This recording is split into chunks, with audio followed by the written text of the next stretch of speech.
Hello,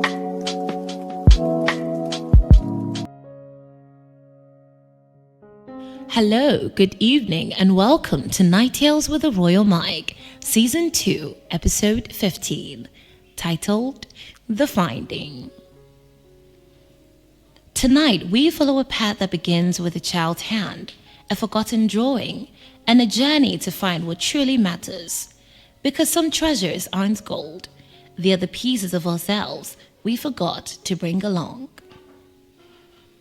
Godfred wasn't the sentimental type. At least, that's what he told everyone, including himself. He felt alone on most days, which was, every day. There was only one who went right through his everyday facade.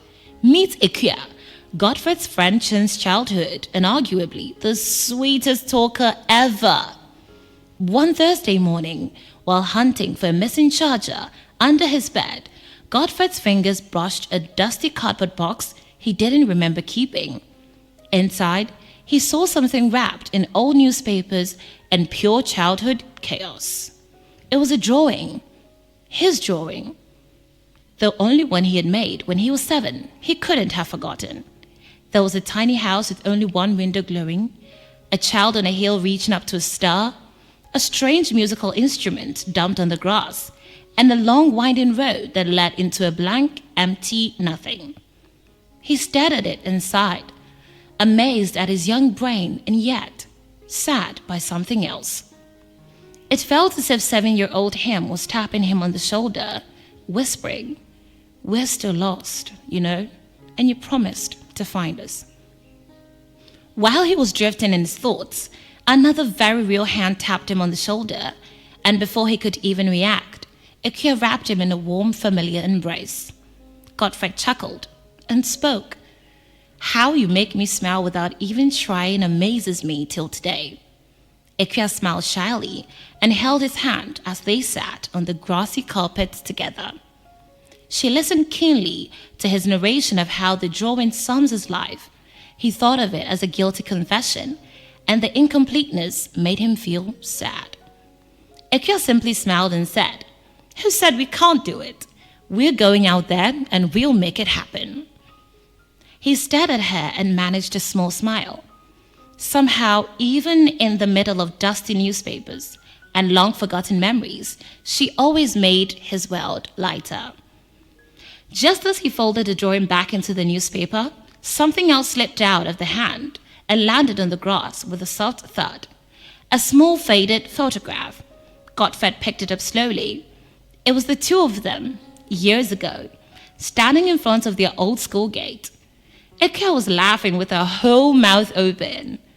And him? Well, he looked like, somehow, he wasn't allowed to even smile at all. As he studied the photo again, the pendant around his younger neck caught his eye. That tiny wooden star Ikuya carved for him during art class, the one she said would remind him to reach.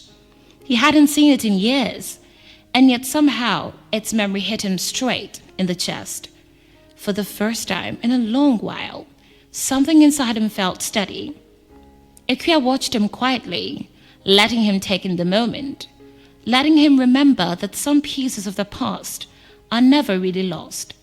They are just waiting for us to catch up. Yes, now to the now. I looked around the room and took slow breaths. "Let me be honest with you," I began. "When I left Ghana, I wasn't chasing success. I was, in fact, running away from confusion, from guilt, from a version of myself I didn't know how to fix, one I couldn't understand, one with so many mistakes and regrets." I paused, letting the words settle. But even out there, thousands of miles away, Ikuya's voice stayed with me, her stubborn encouragement, her belief that I could still build something whole out of my broken pieces. I chuckled softly. And that's how in this foreign land, in the cold mornings, the long shifts, the silent nights, something in me started to change. I started to heal. I found clarity in the grind, strength in the loneliness, and purpose in the parts of my story I once wanted to forget. So when you see me standing here today, know this.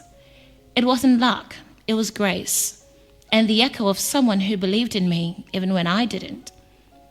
I looked out at the crowd who seemed to be in awe, my eyes scanning faces, and then I saw her, Ikea, sitting quietly in the back, that familiar spark in her eyes, smiling the way she always did, like she already knew the ending before anyone else.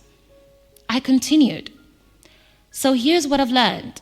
Sometimes the things we lose, our dreams, our courage, even ourselves, they don't find us. We find them. And sometimes the people who never stop believing in us are the ones who quietly guide us home. I let my gaze linger on her just a moment longer. I mean, she's a beautiful girl. But I wanted her to know without words that every step I took, every storm I survived, I carried her with me. And in that quiet, watching her smile, I understood the lost things weren't lost at all. I just needed to be here, brave, to find my way. The truth is, life may not always give us the things we want at the time that we want them, but it gives us the lessons we need. And sometimes the ones that are for us, and even the ones that aren't, are the compass we never knew we had.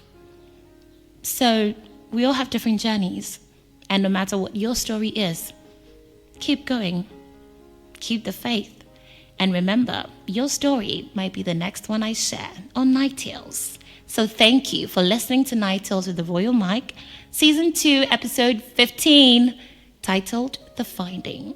I can't wait to catch you on the next episode. But until then, goodbye, adios, see you next time.